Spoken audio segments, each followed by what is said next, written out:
Hey everybody, welcome back. It is the Razzball Fantasy Baseball Podcast. I am Beanon, joined by the Fantasy Master Lothario, the mustachioed man of mystery, Gray Albright. How you doing over there, Gray? Hey, what's going on there, B-Dub? Not much. I got to find some new ones for you. I feel like I've gotten into this lull of the same descriptors here. I used to have like a paragraph of things, and now I just roll out the same two every time. Yeah, no, you should. You should have you should have at least 5 line intro for me every show. At least. Just keep the list going. I'll have like a Google Doc of just The things man. I can say. The man with no introduction is necessary, but I will introduce him anyway. Yeah, you should have multiple lines at least. I will work on that for next season, Gray. The rest of this season, I think you're still going to get the same two the rest of the way out. You'll have a good 4 months there where you could work on just intros. Yeah, I'll just start working on them with whoever's going to be You my should guest on the podcast. you should have you should actually take leave from your day job and just work on the intros for me. I'm going to need a raise then, Gray. Raise. Don't give people listening any ideas that I pay people. Raise. And like a dollar is payment, Gray. I'm not, you know. Yeah. Okay. Enough fun and games. Let's talk about bad news. Yeah. Way to bring it all the way back down, Gray. Now the podcast has lost all fun. Um, Julio Urias is on administrative leave for a domestic violence incident. I have seen a couple of news clips, but I haven't seen anything beyond just saying that he's on administrative leave for an incident. Have you? What are your thoughts here? Obviously, you can go ahead and let him go, and I'm guessing the Dodgers are going to do the same at some point. What are your thoughts? Well, my number one thought is I wish we didn't have to talk about this. That's probably my that's the thing that keeps coming up in my head is man, like talking about this just is lousy. It's not good. It sucks. I don't really I don't want to talk about domestic violence or domestic battery. I'd like to keep it as light as possible, as a fantasy sports podcast. But yeah, unfortunately, I mean, this is his second arrest. The first time, I believe, charges were dropped, but he was still suspended. I would guess, just like looking at this, like he's probably, I mean, if he's not going to jail, he's probably out of MLB for good, if not good, at least. I mean, he's already been suspended once for this. It's really sad if you think about it. Like from everyone's perspective, I think anyone would say like it's a shame that after the first time it happened, he didn't get help enough to avoid this ever happening again. Because I mean, he, he was a pitcher, but first and foremost, he's a human, and to keep doing this, it's just like, man, you can't like all the money you have, and you can't find like some sort of therapy or some sort of counselor to try and get you through your anger. Like it's just incredible that this just keeps happening. Like guys like this, like he just cost himself $200 million by being a piece of shit. Like it's just basically at least 200 million. Like he cost himself like generational money by being awful. It's really sad. I mean, it's sad from everyone's perspective. It's sad from his perspective. It's sad from her perspective. It's sad for their families. I'm sure it's just awful. I just don't see him. I don't see him playing again. To be honest, like if he does, it's not going to be for a while. At best, because he's going to be suspended, I would guess, all of next year would be my guess. I mean, who knows? I have no idea. But being a second domestic violence incident already, and he's been suspended before, he's not coming back anytime soon. Like, there's no way, especially since he was arrested. This isn't even like a he said, she said situation. He was arrested, and it could still become a he said, she said because, like, maybe she withdraws the charges and the cops, like, don't have anyone, the cops have nothing to, charge him with. I mean, that could happen, but MLB is still going to suspend him no matter what. They suspended him last time and the charges were dropped. So he's going to get suspended for sure. I would guess it's going to be a very long suspension. And then after the suspension, as we saw with other players, Trevor Bauer comes to mind. I don't know if he's coming back. I don't know if Julio Urias is ever going to play in the major leagues again. And if he does, I wouldn't be surprised if it's not till 2025. So, yeah, I mean, it's lousy. It really does. It sucks. I would prefer to never talk about this stuff ever. It's really a bad thing from everyone's perspective. I think I would say, I don't know. It just is. It's lousy. It's just not a good thing to talk about. So, yeah, I would say for like his career potentially being over, I would say, yeah, you're like you're in a position where like he's basically he's gone for a while. So, take that with however you want to take it. That's my guess as to what's going to play, how this is going to play out. He's at least gone for this season at the minimal. And I would be shocked if he's back before the All-Star break of next year. That would be the earliest, and it's going to be on a different team.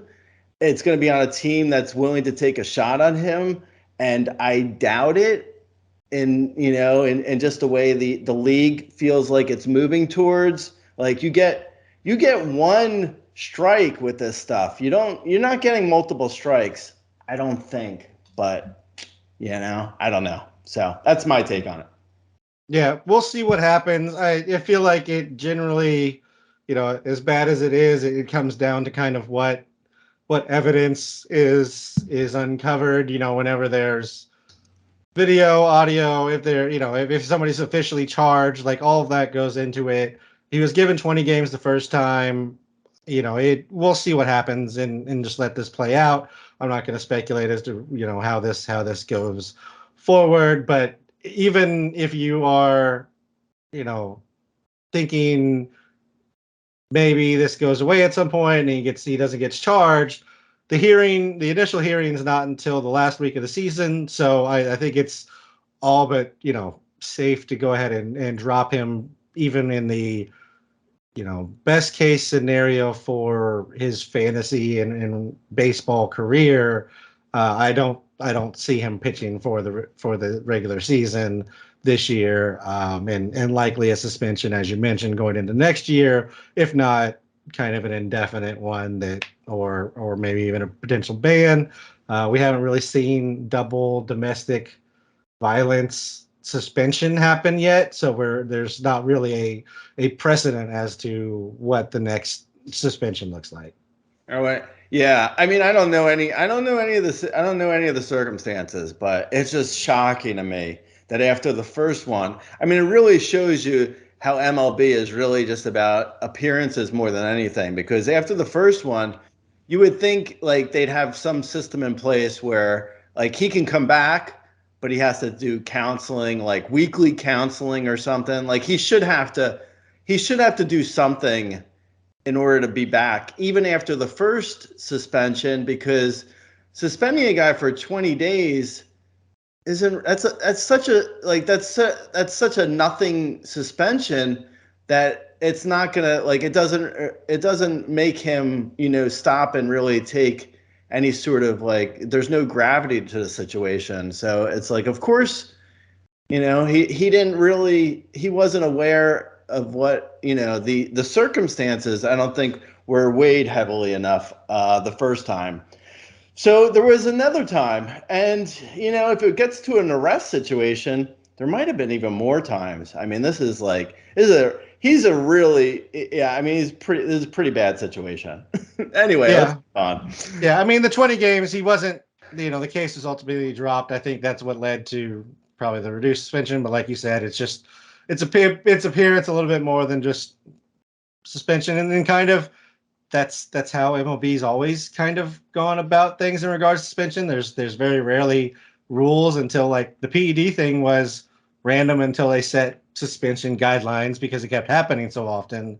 And it's So even we'll that, see and what happens. even that, like pads, steroids, domestic violence, any suspension really that I know of, at least, unless I'm not aware of it. I feel like it's all just games and out of pocket type penalties, which for these guys doesn't really make a difference. Like, it's like Julio Urias should have gotten suspended for 20 days and also had to like report to a domestic violence center for a year and like help people or something, like do something, because just a suspension is just like, he stays home for 3 weeks, and then goes back and there's nothing. It's just like out of sight, out of mind. And whatever. I don't know. It's just it's not. It's obviously not being handled in a way like that's stopping anything. Just like a suspension doesn't stop like domestic violence if it's happening. Like if for a if he can't control his anger, no suspension is going to stop that. The only thing that's going to stop that is him getting counseling or like something. I don't know. I'm not a therapist, but he's any of these guys, like they're not getting help. They're just, they're really, it's just bad news. It's just a bad situation. Anyway. Yeah, I'm gonna move on. Let's not spend any more time on this topic. We could speculate and Yeah. say things for who knows how long. Given our nature to run on, I'm sure we could do like 3 hours on it if we really had to. Let's talk about the rotation real quick before we move on, because obviously that means there's a spot open in the rotation. Ryan Yarborough's kind of been bouncing back and forth between the rotation. They also have Gavin Stone, and I think they got Ryan Pepiot as well in the minors who could come up. Who do you see kind of maybe taking the spot in the rotation? I would say probably. I would say. Well, they brought up Emmet Sheehan, right? And then they have Pepiot, and as you mentioned, Yarbrough. I would say, if I were them, I don't know what they're gonna do, but if I were them, I would bring Pepiot up and use Yarbrough the way he's being used, because he's been, very good in that capacity. So I would keep Yarbrough the way he's been going, because like, why mess with a good thing? And then I would bring Pepiot up and let Pepiot throw like, 3 or 4 innings as an opener / starter, kind of, maybe go 5 innings if he's able to. So do like Pepiot, Yarbrough, piggyback maybe. Yeah, I mean, that's what I would do. I don't know what they're going to do, though. I would guess it's going to be some sort of, that maybe Gavin Stone sees a few innings. Like, they have a bunch of guys where I feel like even, now, if they were to move Yarbrough into the rotation, for instance, they have 5 starters immediately. Like, they already have 5 at that point. So, like, they have plenty of arms. So if it's Pepiot or Gavin Stone, Pepiot, and Yarbrough, some combination of those 3, I think it's probably going to be something like that. I don't know. If I had to guess, I would say Pepiot goes into the rotation, and Yarbrough is like used as the same way he's being used now, as a long man. All right. And are you interested in picking up, let's assume that's the case, whether it's Pepiot or Stone stepping in the rotation. Well, Are you interested in grabbing them? Stone, I'm not interested in. Absolutely not. You've been hurt too much, Greg. I've been hurt too much on Gavin Stone. But Pepiot is actually very interesting, because he's got, so far this year at least, he's had really good command. He hasn't had good command necessarily always in his career, like in the minors, but he's had good control this year.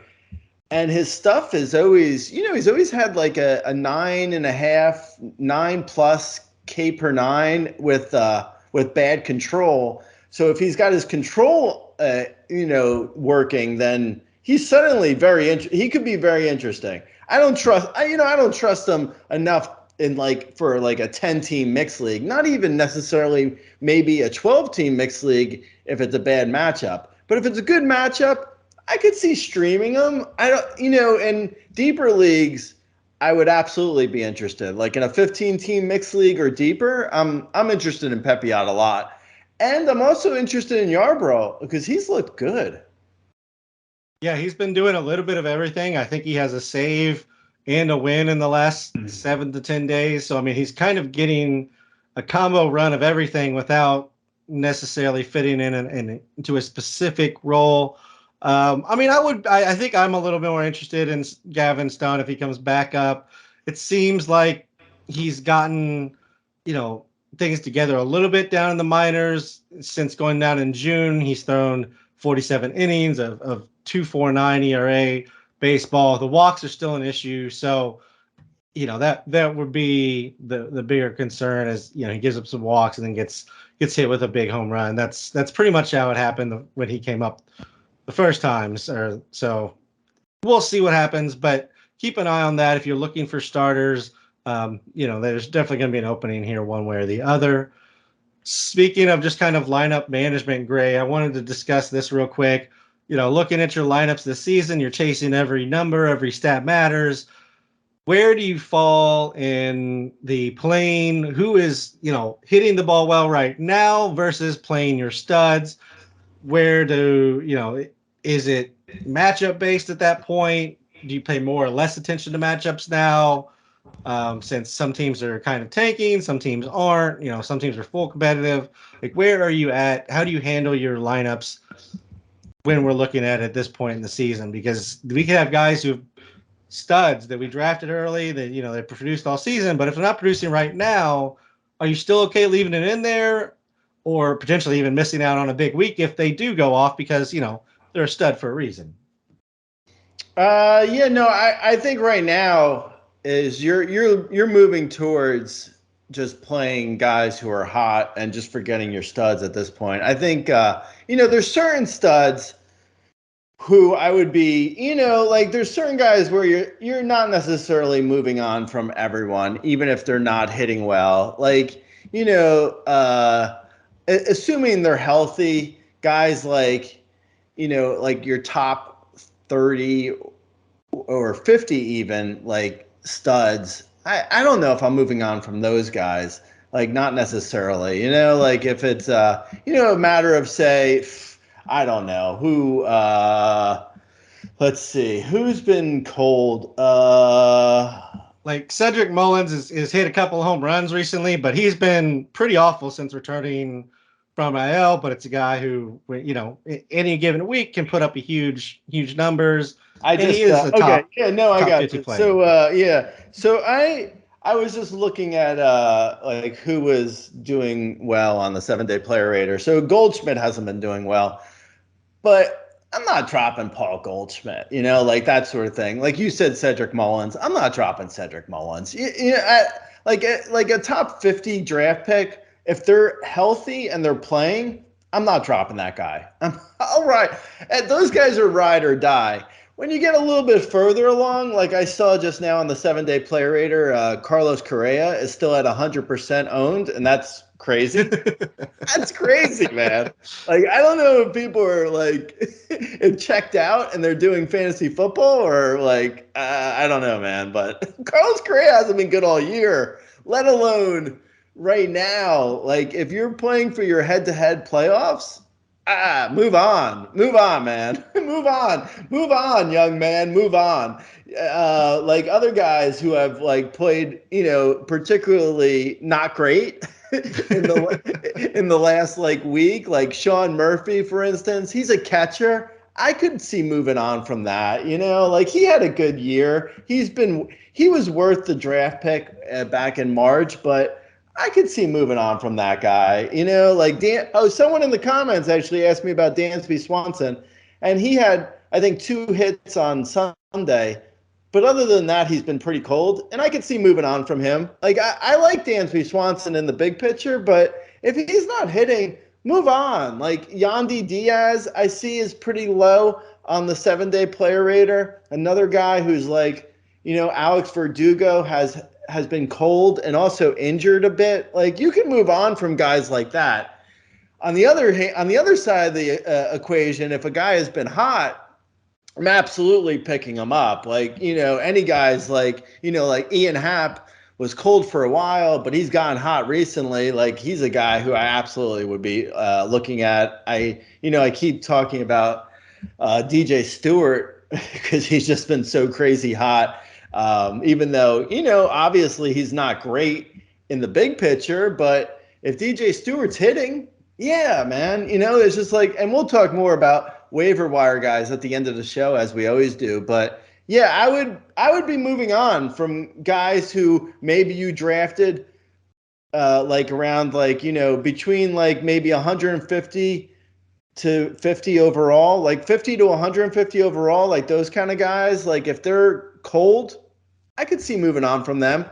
Some of the top guys, even if they're cold, I would probably hold on to them, just because you never know when, like, a guy like, like I mentioned already with Goldschmidt, like, you never know when a Goldschmidt or a Cedric Mullins is going to get hot. So yeah, I would hold on in that case. All right. Yeah. I mean, there's been a few guys who've been underperforming. I think a number of them have kind of turned it around in the last couple of weeks. As you mentioned, Dansby had a couple hits. Mullins had a couple home runs. Tatis is another one. He had been real cold for a while, and he's at least getting hits now, but not really much else. Like, there's a few guys who I'm sure people are wondering about, and I would say for me, I'm generally a start your studs guy at this point in the season, though. Ride the hot streaks. If you see good matchups with your studs, go ahead and run them in there. I don't have any problem with that. But, you got to get production now. Doesn't matter where it comes from. Yeah, exactly. I could look at there's so many guys who are like on the 7-day player rater who are at 100%. Like, guys like a Joey Menez, for instance. Like, he's droppable. I think in our RCL league, I dropped him, and I picked him up off of waivers just for like a game or two, and then dropped him, I think, this weekend. Like, I mean, there's no reason why he needs to be at 100%. He's not very good. I mean, he's fine. It's like, but if he's cold, it's not worth it. I could see, maybe next year, if he's sitting in the middle of the Nats lineup again, and, if he's there at like 200, 225 overall, I could see the draft pick potentially, but that's not someone you need to hold on to right now. Right. Play them while they're hot. Obviously, deep leagues, you got to hold on to more players, but that's something that is pretty obvious, I think. Let's talk about Ronald Acuna Jr., just because he's the first player to ever go 30-60 Gray.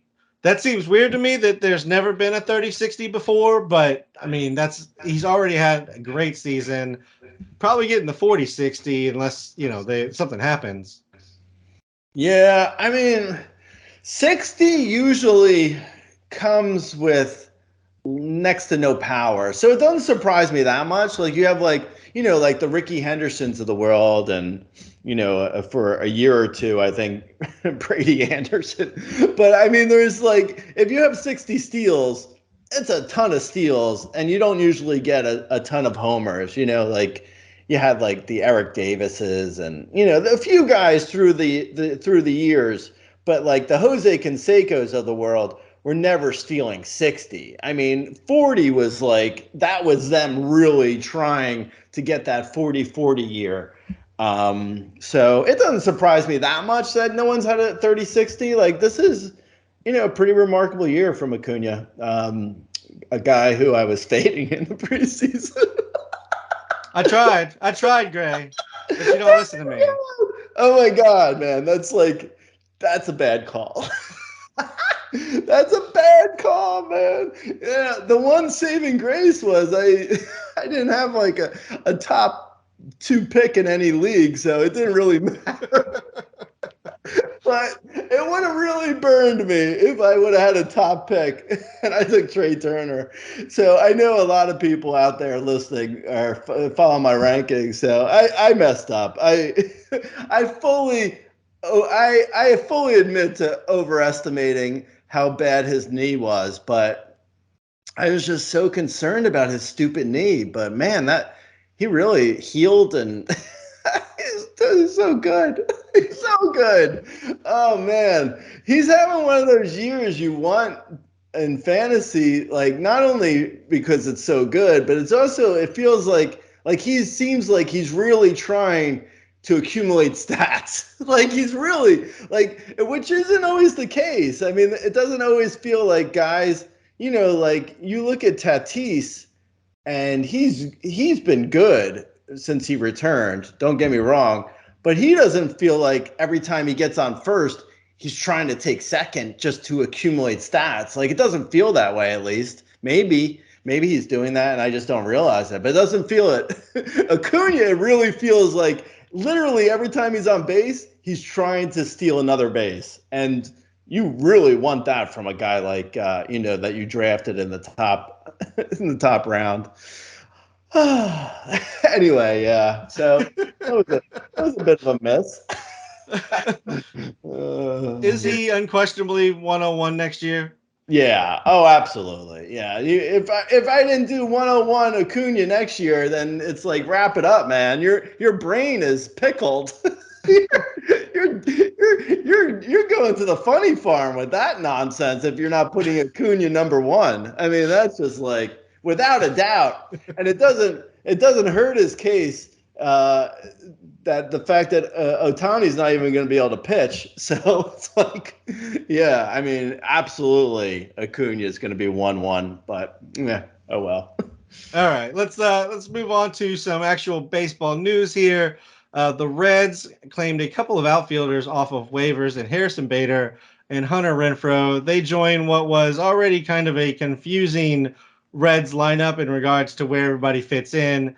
What do you think about this addition of Bader and Renfroe, and just kind of how the playing time is going to shake out? It's funny. I know people know that I look at roster resource at Fangraphs because I mean Jason Martinez does a good job with it, and it's a lot of work. So it's a lot more work than I would want to put in to keep a lineup, in correct order. So, and he does a good job. So, I just use that. With that said, it's kind of funny that Bader and Renfroe aren't even in the starting lineup according to roster resource. I mean, their lineup is so crazy. The Reds lineup is like 12 deep. They have so many guys. They have and incredibly, a lot of their rookies are guys that are locked in with everyday playing time. They went out and claimed Bader and Renfroe, yet they have these 21-year-olds that are, I mean, good. Don't get me wrong. I'm happy they're doing it, but they have these, Ellie De La Cruz, who has been, slumping. Let's be honest. He is dynamically exciting. Don't get me wrong, but he has been slumping as of 3:00 on Monday afternoon, because I feel like you could listen to this on Thursday this week and he could have 5 homers by Thursday. So just so putting it out there, by Monday afternoon he was slumping. But yeah, I mean, Bader and Renfroe in that park that's really interesting. But are they gonna play? I don't know, man. I don't know if they're gonna play. At least not full time. I grabbed, just for fab purposes, in NL only. It was nice getting 2 new guys into the league. I put bids in one NL only league for both of them. Ended up getting Bader.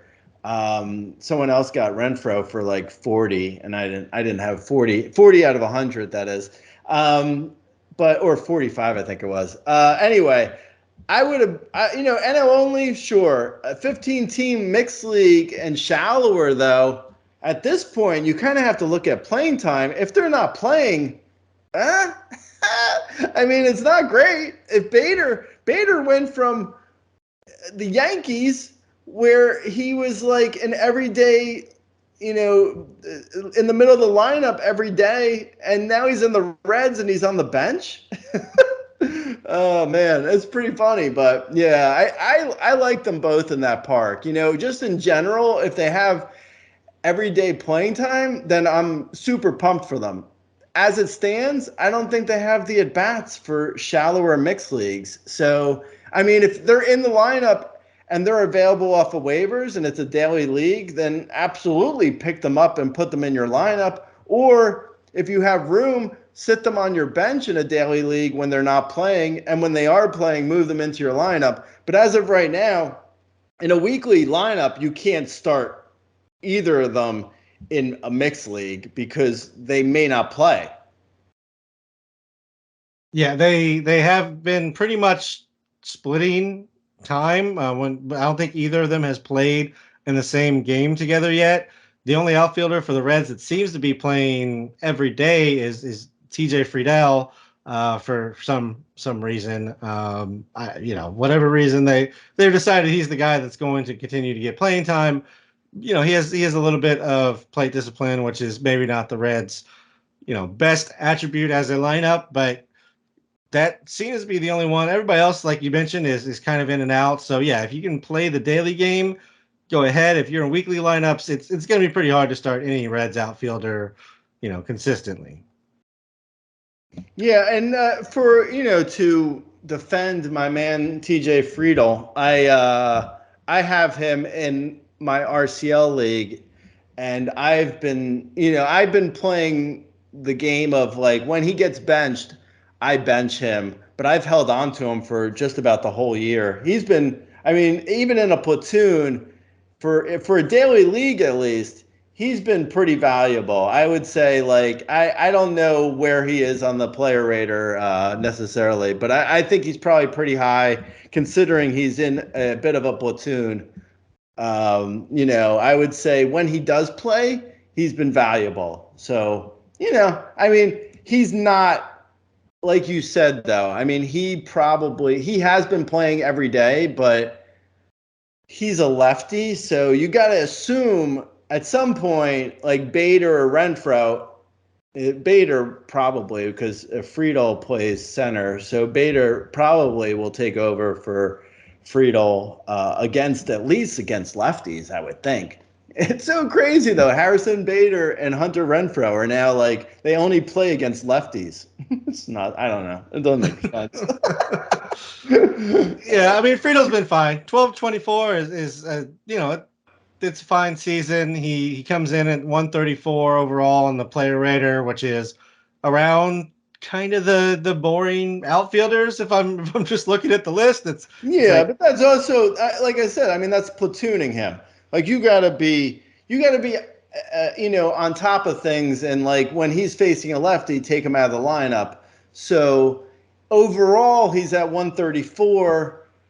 But if you take him out of the lineup against lefties, or take him out of the lineup just when he's not playing, he moves up a little bit on the just on the value scale for fantasy. But yeah, it's not worth he is what he is. I mean, it's like I'm not gonna defend him. It's okay. You can apologize for your boy TJ Friedel who got platooned for 2 months, and that's the reason he's stuck among all the boring outfielders, not because he's a boring outfielder like he is.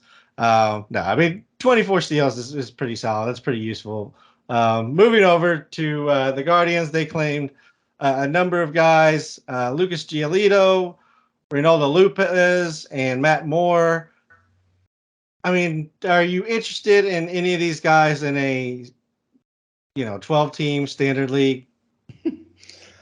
Well, we should talk about the fact that MLB can't figure out the waiver wire that fantasy leagues have figured out. Like for 30 years, fantasy leagues have figured out waiver wire like pickups, and MLB hasn't figured that out yet. It doesn't seem that complicated. Like, here's the thing: if you pick up a guy, you should move to the end of the line. You don't just keep picking up guys. Like, that's honestly the fact that they let the Guardians and the Reds just like pick up everyone.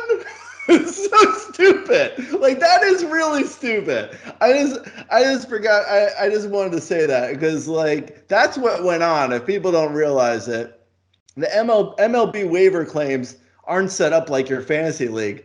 They let people pick up someone and just keep picking up people. They just keep picking them up. It's like, if the Guardians pick up Giolito, should they be allowed to pick up Lopez and Matt Moore too? I don't think so. But anyway, it's a real baseball thing.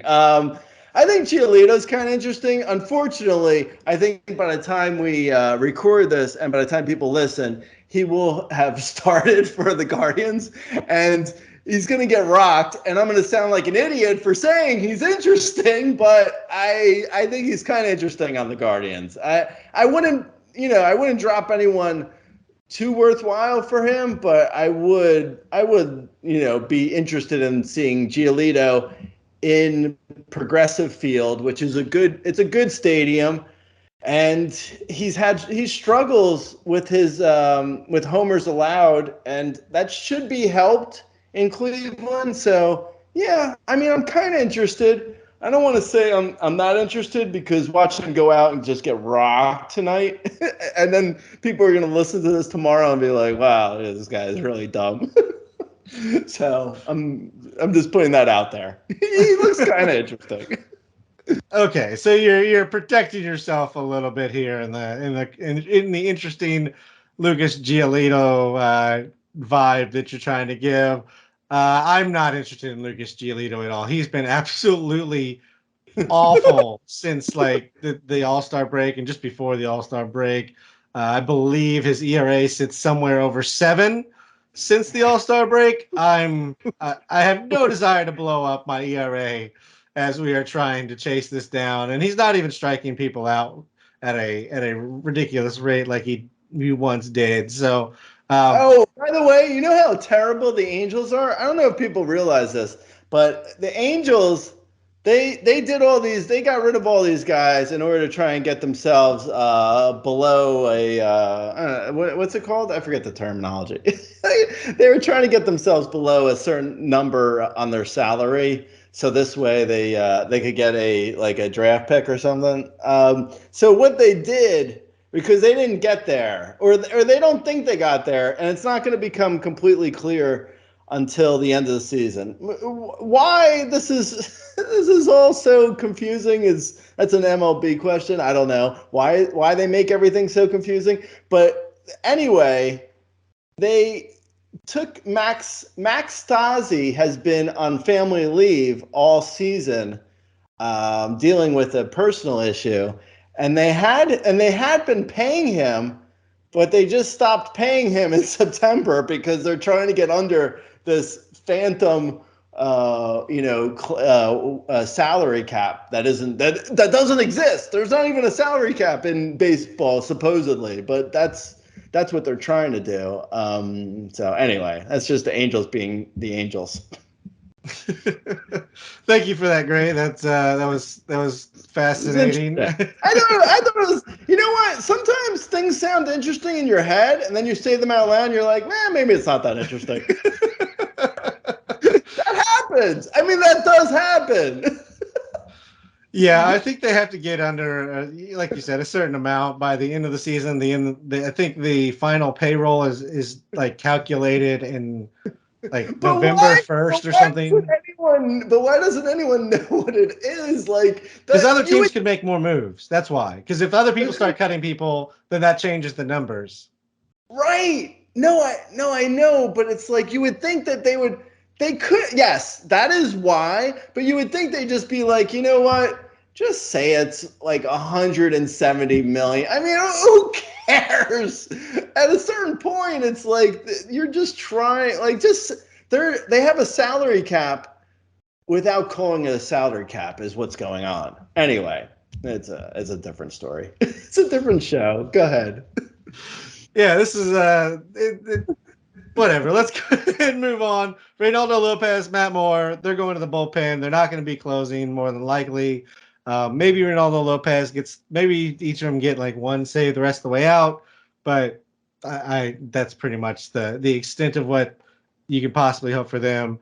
Let's move over to some September call-ups, Gray. Let's start with the Yankees, who made 3 fairly notable call-ups. Jasson Dominguez is the big one. He was called up 109 games in Double-A this year. He had 15 home runs, 37 stolen bases. He had 254, 367, 414, had a 25.6% K rate, 15% walk rate. He only had 9 games in Triple-A before he was called up. He has been hitting kind of in the middle of the lineup, 3 through 5, since being called up. Is this a must add across all leagues, Gray? Yeah, I would add him in every mixed league for sure. Absolutely, he's a must add in the shallowest of leagues. I just want to say that I watched a few of his highlights, and I mean the ease to which he hits home runs and can run really fast is really exciting, man. I mean, these dynamic like Ellie De La Cruz, Jasson Dominguez, going back to the Acuñas, the Tatises, the Corbin Carrolls, O'Neal Cruz, Jazz Chisholm. I mean, they're making some exciting players down there in the minor leagues. I'll say that. Like Dominguez looks phenomenal, man. I mean, he looks really good. So, yeah, I mean, I'm excited. Where do you? I'll give you a question. You're always questioning Gray. How about I question B-Don this time? Where do you think he goes next year in mixed leagues draft ADP? Jasson Dominguez. What do you think? I would say he goes somewhere around 100, unless he just has a crazy end of the season. I think he goes kind of in. I mean, that seems 100 is about where people start speculating on late call-ups and prospects that we have a pretty good idea or getting a chance in the majors. That feels like the right area. Is that where you're thinking? You think he's going higher, lower? I mean, he has the Yankees hype, so that's always. I'll say this. So I'll compare him directly to Corbin Carroll, who I just mentioned. He had a September call-up last year, played in 32 games, and he was going at like 50 overall, if I remember correctly. So I would say Dominguez isn't falling past 70 overall as of right now. Like you said, if he's like, if he really, and Corbin Carroll, by the way, he didn't look that great. Like, I mean, he was fine, don't get me wrong, but he wasn't like amazing during his call up in 2022. So Dominguez, just the fact that he was called up, I think signals that the Yankees are going to start the year with him next year. If they're starting the year with him next year, I don't think he's getting past 70 overall. I wouldn't be shocked to see 50 overall. Yeah, it's certainly possible if he just kind of gets the buzz and everything kind of clicks in place. I mean, we had very good players still going in like the 70s and 80s, so it's getting harder and harder to put people in certain places, just the way people draft, the way things end up. But I think you're right. I mean, O'Neal Cruz went 70, and he had a very loud introduction and then kind of struggled towards the back end of the season. I mean, that feels about right if Dominguez doesn't just absolutely look awful here. Yeah, that's what I said. 70. Yeah. You said 100. Yeah, I know. I'm saying you're right. Wait, I'm giving you the credit. Cannot say what I just said and pretend like you said it. Yeah, I can. Absolutely, I can, because you don't listen to me. Most of the time, you wouldn't even caught it. I was just playing. Okay, let's move on. Like Vinny P went like 95 this year. Like he could be in that range. Yeah, he could. But he gives speed. My guess is Corbin Carroll-ish what we saw this year from Corbin Carroll. So whatever that was, 50 to 65 maybe in like shallower mixed leagues, and then by the end of the spring training, he gets pushed up to like 35, 40 in like high money leagues because people are looking for the Corbin Carrolls of next year. Yeah, I don't know. It's something like that. But yeah, I would say I'm super pumped. I'm excited, man. He like his home run in Houston on his first one on the first pitch he saw on Friday. Man, was that easy. Like that was I know the Crawford boxes are there and it's not the hardest park to hit a home run, but man, he hit that out like so easy. So anyway, we'll move along. Yeah. I'm gonna say one more thing before we move along. Yeah. Just that I will say for like the Corbin Carroll comp, Corbin Carroll I feel like was a much, maybe not much higher, but he was like 1, 2, 3 on prospect lists across the board. I don't know that Jasson Dominguez is top 10 and pretty much anybody's current list. Not to say he's not a great prospect, but that's kind of, I think that's why I went a little bit later, but I can certainly see, again, we already talked about it. Who's the first rookie off the board next year? Because we know who they're going to be more or less. It's going to be it'll be, I would say the biggest surprise would probably be Jordan Lawler, right? But Dominguez is going to be there, and there's going to be a few the Ronny Mauricio's, Marachinos. I think Dominguez is probably the first rookie off the board. Am I wrong? If we're counting all rookies, I think like Noel Marte is going to be on that list. Colton Cowser is still going to have prospect. You think they're going to go before Dominguez? If we see Jackson Holiday magically, because I don't. No way. We're not seeing him. If we don't see him in September, for people who are listening out there, if we don't see him in September, we're not seeing him on opening day. Unfortunately, I wish we were, but I'm just saying I don't think we will. Because why would they hold him back in September of this year if they're planning on starting the year with him next year? It just doesn't, I don't think he's going to be down long. Like what we saw with Adley Rutschman, his rookie year, that's probably what we end up seeing. Like maybe, a couple weeks in the minors and then he comes up, but I don't think he breaks camp if he doesn't come up in September. I don't know. I'm just guessing. I don't have any insider information. Yeah. No, I completely understand that. It could just be that they don't know that he's going to come up and like they can commit to him playing every day. And he did go from rookie ball to AAA in one season. I get it. If he's not up right now, then maybe not. But they're also actually making, a push for a playoff spot. So if they can't, which is more reason. What? Oh, would they prefer Aaron Hicks? It's like, he's not going to play there. Like that's not where he plays. No, I know, but you can juggle people around. Like you can move. I don't know. Anyway, it's irrelevant. All right, let's talk about the Yankees' second call-up, Austin Wells. 58 games in Double A this year. He had 11 home runs, 5 stolen bases. He had 237, 327, 443 with a 23% K rate and 11% walk rate. 33 games in Triple A. He had 5 home runs, 2 stolen bases, hit 254, 349, 452, 23% K rate, 11% walk rate. That sounds very, very similar to what he did Double A, because it is. He's been hitting 6th or 7th since being called up. Gray, are you interested in Austin Wells as no, taking your catcher spot here? No. So maybe if you're in a league with 2 catchers, then sure, yeah. If you're struggling to find a second catcher, then okay, yeah, that's fine. Like in one league where I was struggling to find a second catcher, I put in a dollar bid on him and actually won him in that league. It's a 12-team mixed league. But even any league with 2 catchers, I think he's interesting as a second catcher if you're struggling with second catcher. But in general, I'm not that interested. Catchers come up, they struggle. Like, look at Andy Rodriguez. Like, it's like they're trying to figure out the pitching situation.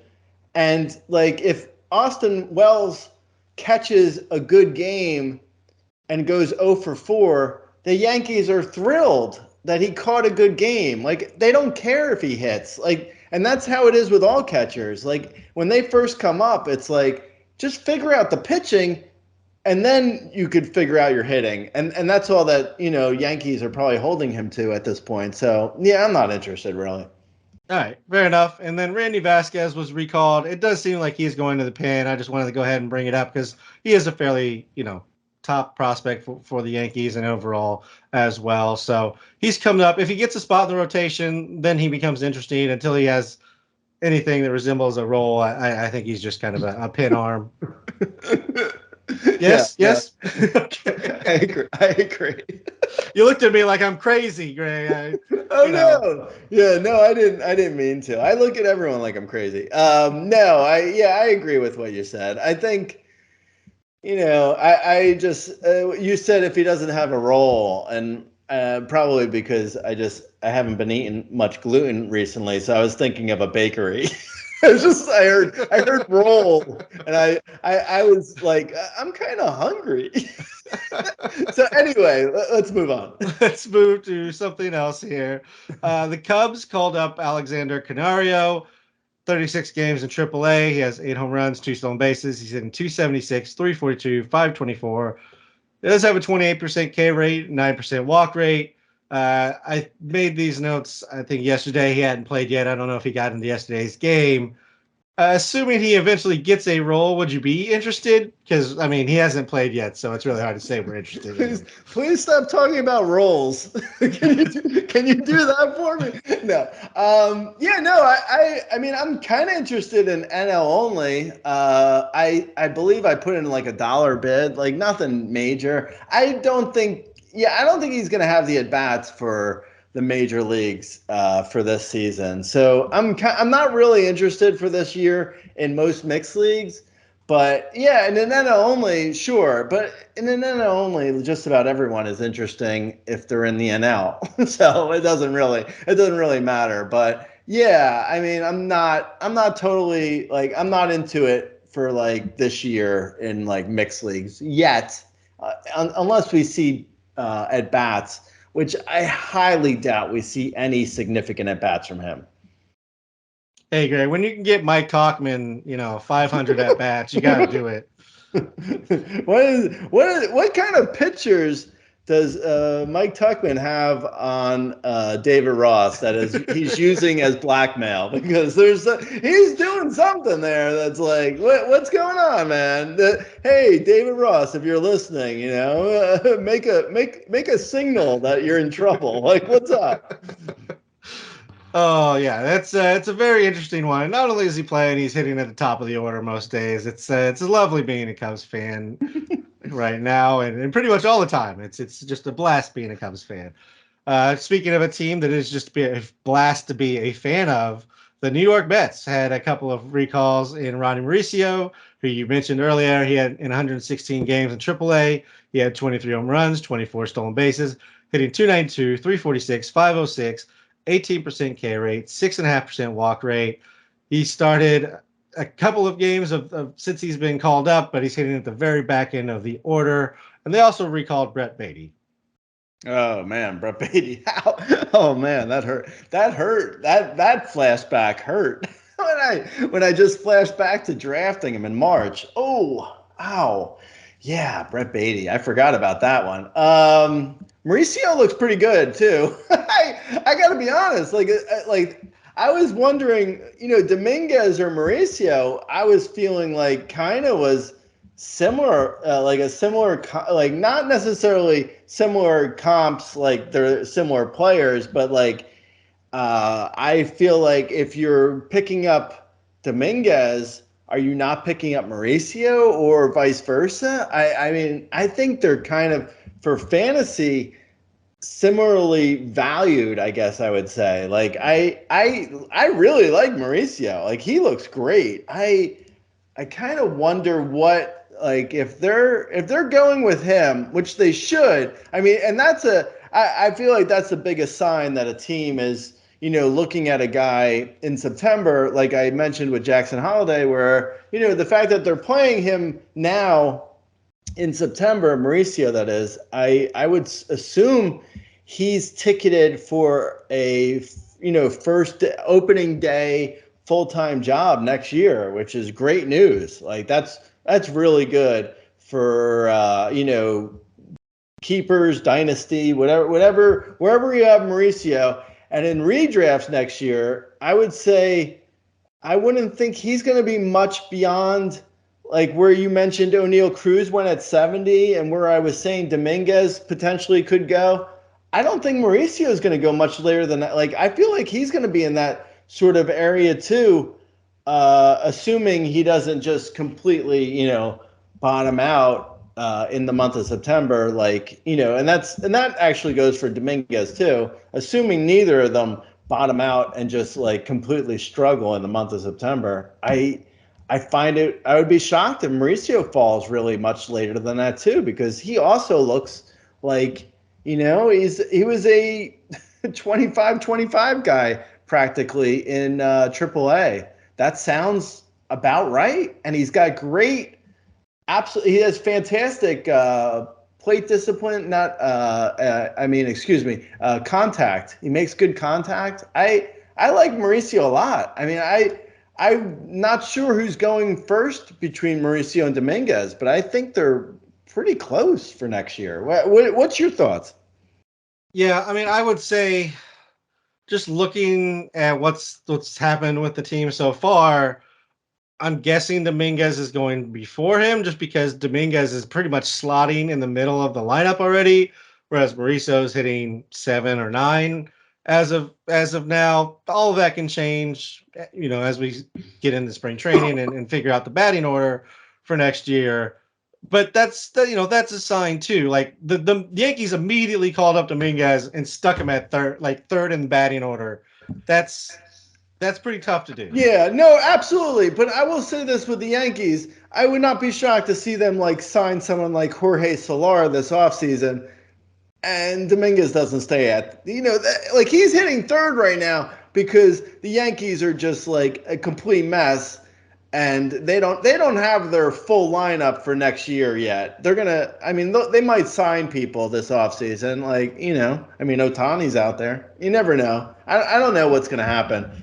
But if Dominguez is hitting third still next year on opening day, I'd be a little bit surprised. But if that is the case, I do agree with what you're saying, that Dominguez would be a better call there over Mauricio because of just lineup placement. But I don't know, Mauricio, to me, Mauricio looks like a guy who could hit like 7th on opening day and by like the middle of April be moved up to like the 2-hole or something. Like he looks really good. Yeah, absolutely. He could. Just a differentiator right now as we're looking at it as it currently stands. But yeah, I mean, from a prospect standpoint, from a production standpoint, they're very similar. Mauricio has a little bit better, plate discipline in regards to the strikeout specifically. We'll see how they finish out the season and kind of discuss where we think they slot in as we get into our off season or as we start looking into next year. Brett Baty, do you want to say anything about him? Is he interested in anything more than NL for you? No, I was thinking of this because I do read the outline. Contrary to popular 10 minutes before we go on. Yeah. 2 minutes. It's 2 minutes before, but it is 2 minutes before. Okay, No, but I will say this on Brett Baty. I was thinking this, that like I don't have anything to say specifically about Brett Baty necessarily, but I think his mold. Like we saw Josh Jung do well this year, but in general, like there's so many more flame outs, I feel like, at the corner infield spot as a rookie than in their rookie years, at least. Like, like I'm thinking of like the Spencer Torkelson like last year. Like it's not I don't know if I'm necessarily going to be in on the next great like exciting corner man who's a rookie. Like I liked Brett Baty a lot, and he just really disappointed me. He's got me second guessing all cornermen now. But I mean, it's true though. If you think about like Brett Baty, you could have just grabbed like Jake Berger for free. And he's like so much better. I mean, obviously better, but even on the even like on other, like the other end, like the Heimer Candelarios, all the cornermen that have been better than Brett Baty. I'm not going to name them all because every single one has been better, but it's just like going with the rookie cornerman. It almost feels like, why not just go with like a veteran? Like, oh, here's a good one, Justin Turner. Like, I mean, he was so inexpensive in drafts, but it's like you go for a guy like a cornerman who is just like established versus like, the Brett Batys. And I know Josh Jung actually paid off for people in that rookie cornerman role. So it doesn't necessarily mean every rookie cornerman is going to be bad, but I don't know, man. I'm just kind of burnt on rookie cornerman because of Brett Baty. Anyway, let's move on. Yeah, I'm not going to move on yet. I'm going to say something. Gunnar Henderson, done pretty well. Spencer Steer, done pretty well. Josh Jung did pretty well. There's been, prospects are always going to be a gamble. It's always a little bit of the unknown because we haven't seen them. I don't know that I would say corner infield is more or less susceptible to misses. Maybe more because of just the typical build and profile of corner infield is not that fast, big bat. Maybe they have like they're taller, so they have a bigger strike zone, more areas that they have to cover, and they have gaps in that. So I understand from that standpoint, but I feel like that's the person build, not necessarily a positional thing. But that's probably fair. Yeah, that's fair. I mean, it could have been like it could have been a combination of that. Maybe it was just Brett Baty versus all rookie cornermen, but like Gunnar Henderson, I'm not putting him in that. Like Gunnar Henderson was like, I mean, he was like he was going in that O'Neal Cruz range. Like Gunnar Henderson went really high. Where Brett Baty was more like, and Spencer Steer wasn't even on anyone's like radar in the preseason. So I don't even know, like Spencer Steer is just like, that just happened. Josh Jung, I feel like he's similar to Brett Baty. Like they were both going in that same sort of range, I think, of like 175 overall, at least at the end of the season. When it appeared like end of preseason, I mean, when it appeared like Brett Baty was going to, make it up with the club. Yeah, I don't know. I don't know. I guess it's silly to say all rookie cornermen because of Brett Baty. It just feels like cornermen in general. I mean, Jose Abreu has been terrible, but he was up higher. I don't know. Maybe it's just a case by case basis. It's just like so many veteran cornermen feel like, I don't know, maybe it's just more Justin Turner. I gotta formulate a better theory here. Let's move on. Yeah, and I'm perfectly okay if I'm the one who misses out on Justin Turner having a random solid season at 38 years old. I'm okay missing that for the upside of a younger guy. Sure. But I get it. I mean, I think that's kind of where you get into the differences of maybe how Rudy might look at it versus how you and I might look at it in the preseason when we're ranking. And Justin Turner is going to come in significantly higher probably for Rudy than he typically does for us because absolutely. Yeah, that's how we go. Justin Turner, I would say specifically. See, this is more about specifics. What Justin Turner had going for him, which was like a big flashing red light, not red light, green light, that like the wall, because of Fenway, he could just hit, like his BABIP was going to hold in Fenway So he specifically was a good example of a guy who should have been trusted to be okay,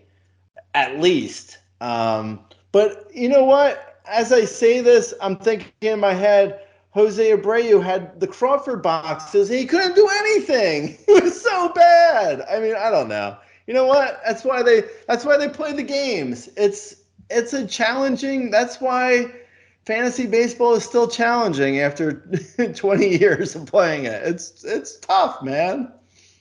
Yeah, I mean, who would have understood or thought that Justin Turner would have, be higher on the play rater than Vlad and Goldschmidt? Like, I that know. makes no sense. It Still doesn't. doesn't make sense. I know what's going on, and it still doesn't make any sense to me. No, I know. And that's the thing. It's like, even when you know what's going on, it doesn't make sense. so you're like, that's what you're up against when you're like trying to draft a team, and you're like, you know what? I'm sewing up my corner spot. I'm taking Vlad up front, and then in the third round, I'm taking Paul Goldschmidt, and I am lock solid because I'm good because I got Corbin Burns as my first pitcher, and then you're in like 10th place out of 12 teams, and you're like, where did I go wrong? What happened? And then the guy in first has Justin Turner and Spencer Steer, and you're like, oh my God, am I crazy? Is that what's going on? You're looking at your team, you've got like Fernando Tatis and like I have so many. No, I can pinpoint my problems this year. Jazz Chisholm Jr. and O'Neill Cruz and Lance Lynn and Alek Manoah.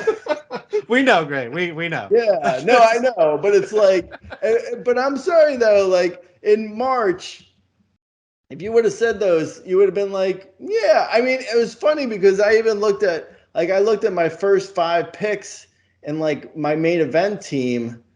And it's like I took Ohtani at 7 overall. Like you can't. I mean, these are good picks. Like I took Christian Javier.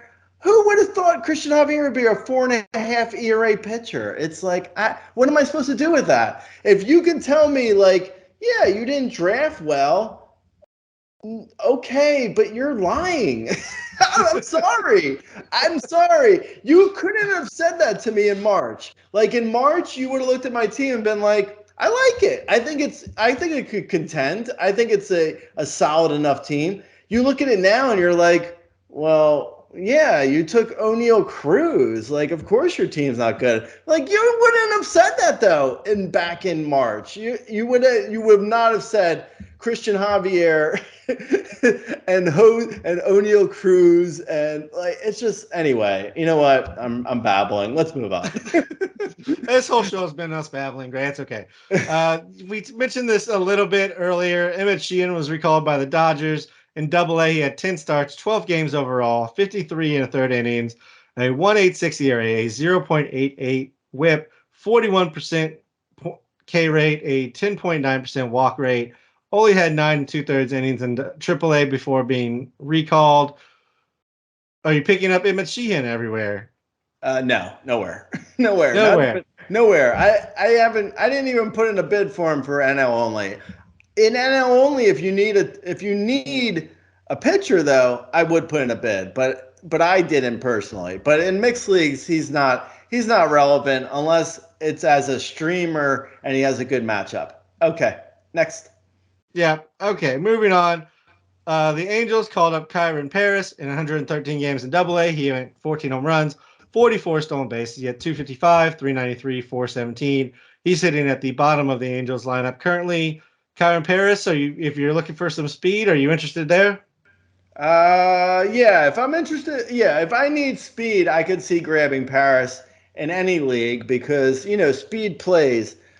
But with that said, he can't make contact. You can't steal first, as some people might have heard before. And he probably is going to hit below 200 in the majors. So I would grab him for steals, but I would not expect him to be able to get on base enough to actually be that worthwhile in most mixed leagues. Yeah, I will say he does take. I mean, he has a good eye, so he takes a good number of walks. So just from a stolen base perspective, I think he can still get some steals. I think the bigger issue is he's going to just bury you potentially in an average because I don't think he's going to provide you that. But I do think the on base could play to some extent here. Oakland recalled Tyler Soderstrom, 77 games in AAA. He had 21 home runs, two stolen bases, hit 252, 307, 526, 26% K rate, 7.5% walk rate. He's already had 28 games in the majors where he had two home runs and hit 159 gray. Soderstrom is, eventually going to be a solid bat, I believe, from a catcher position. Do you think it starts yet? No. Okay. Moving over to the Marlins. They have recalled Xavier Edwards in 93 games in AAA. He had 7 home runs, 32 stolen bases, 351, 429, 457, sub 7% K rate, 12% walk rate. Are you interested in Xavier Edwards, and would you rather have him or Kyren Paris, who we just talked about for the Angels? I would go Edwards over Paris if I needed steals. I think Edwards has got a little bit better. He makes a little bit better contact, even though it's kind of weak contact. Like it's not the best of contact, but he makes enough of it where he could potentially get on first and steal second. So yeah, I would go with Edwards over Paris if I needed steals. All right, and both hitting towards the bottom of the lineup, so not much of a differentiator there right now. Cleveland recalled Jose Tena, 81 games in Double-A. He had 4 home runs, 16 stolen bases, hit 260, 353, 370, 29% K rate, 11% walk rate. 15 games in Triple-A. He had 4 home runs and was hitting 350. Jose Tena interested you at all? No, not at all. Okay. Moving over to Baltimore. They have recalled Colton Cowser, who, as you may have heard earlier, is one of the guys I think potentially goes before Jasson Dominguez. Are you interested in Colton Cowser? Uh, yeah, I mean, I am. I like Cowser a lot. I just don't think he's going to have the at bats in order to, be really. I don't know. I mean, he's. I think actually he might have even been sent down already when they activated Aaron Hicks. So they don't seem like they want to play Cowser this year. So if Cowser's up with the team, I'm interested in like AL only, but in most leagues, I don't think Cowser is going to get the at bats. Yeah, I would agree, and I did see that he has been optioned. I put these notes together before that had happened, but yes, he's already been sent back down, unfortunately. All right, great. Let's talk about some bullpen news here. We've been talking about the Texas bullpen. Will Smith, Aroldis Chapman. Will Smith has been struggling. He's starting to right the ship. Aroldis actually got a shot at a save and blew the save. Where are you at? Are they both rosterable? Are neither of them really rosterable at this point? Where are you at? It's like the what is it? Tree falls in the forest and no one's around. Does it make a noise? I think it's like Texas.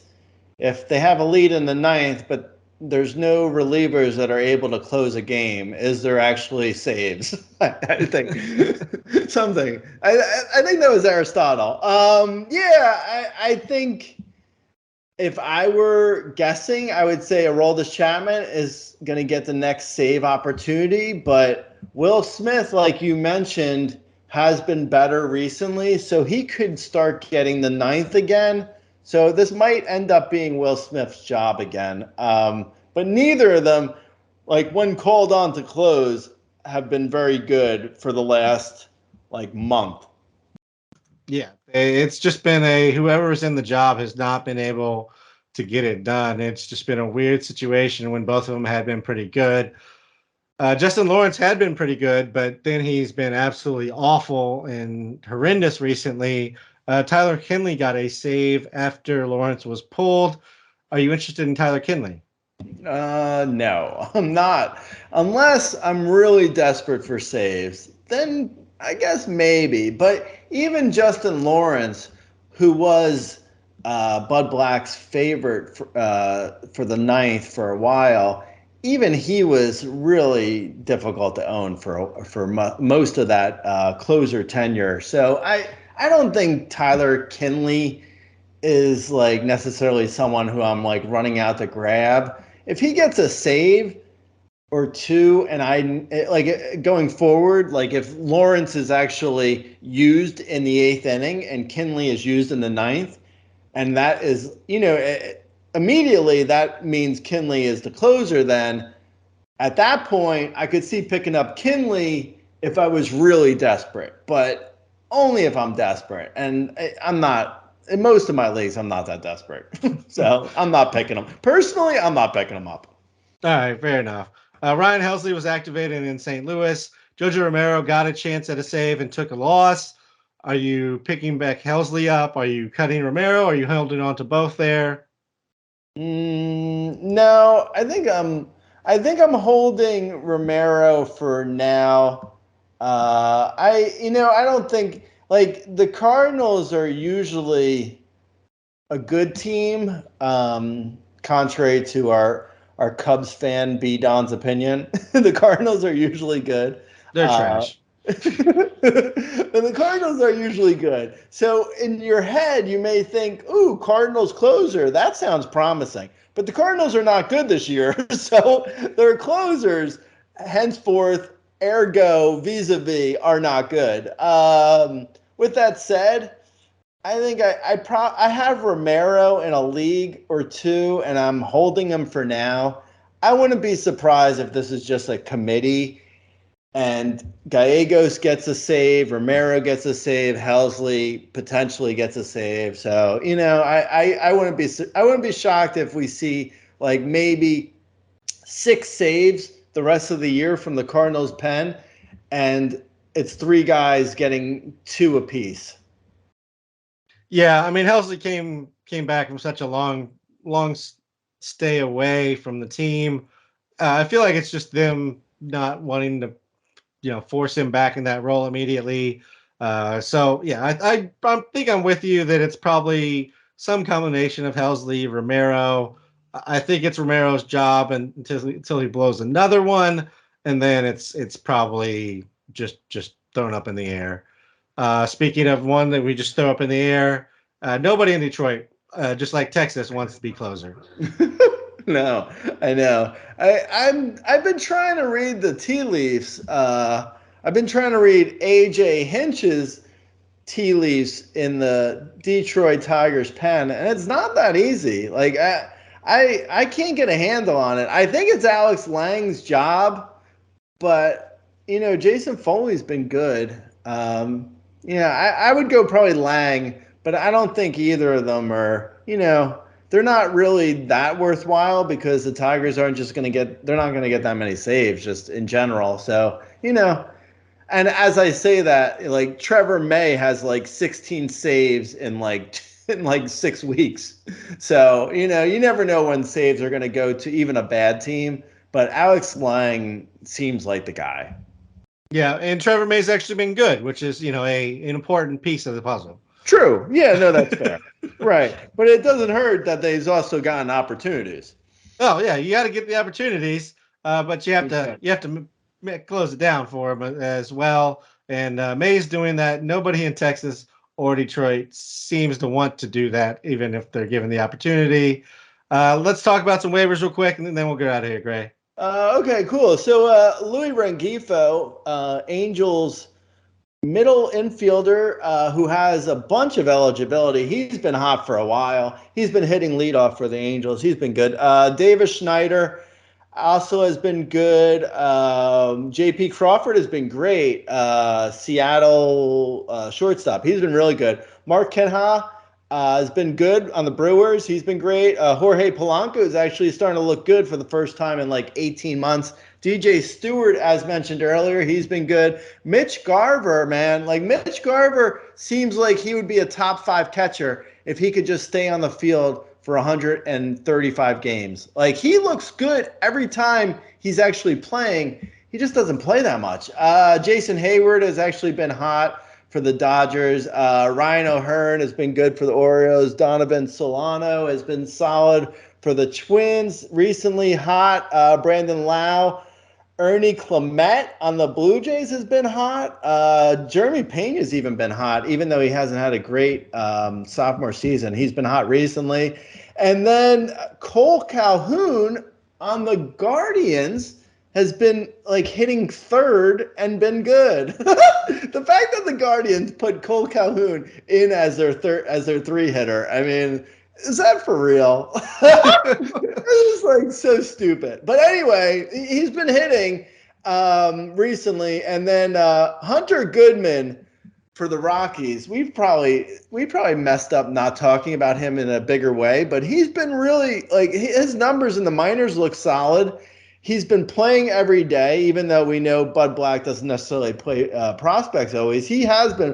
Hunter Goodman has been playing, and he's been hitting. He hasn't necessarily hit for a ton of power yet, but he has been hitting and getting on base. I think he even stole a bag the other day. He looks really good. So yeah, I'll stop there. Yeah, that's a good number of lists. And Hunter Goodman, qualifies at catcher, getting some playing time outside of catcher, so that's always a plus when we're looking at that position. For the pitchers, Paul Blackburn has been just great pretty much for a while now. He's at Texas this week. Matt Manning at the Yankees. Reese Olson versus the White Sox. Kyle Hendricks gets a double step versus San Francisco at Arizona. Jose Quintana at Washington. Taijuan Walker at San Diego. And JP France at Texas versus San Diego. As always, if you have... and I think JB France has already been hit around in his Monday game. That's already a terrible recommendation at the end. That's phenomenal to hear. I'm glad. It's like one of these a week that I give Gray just gets absolutely lit up, and like the rest of them are fine. But the only one I can think about in my mind is the one guy who just gets blown up. It's always the way, man. It's the one who gets away. It's always like that. And in life, man, that's Aristotle. Yep. JP France had his hiccup against Boston. I was like, it's just one start. Apparently, it was not one start. At Texas did not go well. I was already giving up 3 home runs, 5 earned, so not a great one. But versus San Diego, a little bit more friendly, I guess, in regards to where he's pitching. Did you know his full name is Juan Pierre France? I did not. Yeah, well, there you go. A little trivia for you. Of the former, prospect great Juan Pierre, I hope. Yeah, exactly. The power hitting Juan Pierre. Yeah. If you have any questions specifically for us, you can always find Gray or I on Twitter. I am at RazBeaton. Gray is the owner of the @RazBall account. Like, subscribe, follow, rate, review. That helps us wherever you're listening to us. Subscribe to our YouTube channel, youtube.com/RazBallFantasy. The football content is also it is a buzz over there. We have a ton of stuff going up as we're getting, this is draft season. This is the end of football draft season. We're about to start. So that's going to be great. Look out for me jumping on the football podcast. I'm pretty sure I'm going to have a rotational guest until Donkey Teeth gets to somewhere that is, Wi-Fi friendly, and, catch me there if you like listening to my voice. If you're here for Gray, then I'm sorry, he doesn't do other sports. That's not his thing. Until next time, Gray, I'll talk to you later. All right, Lates.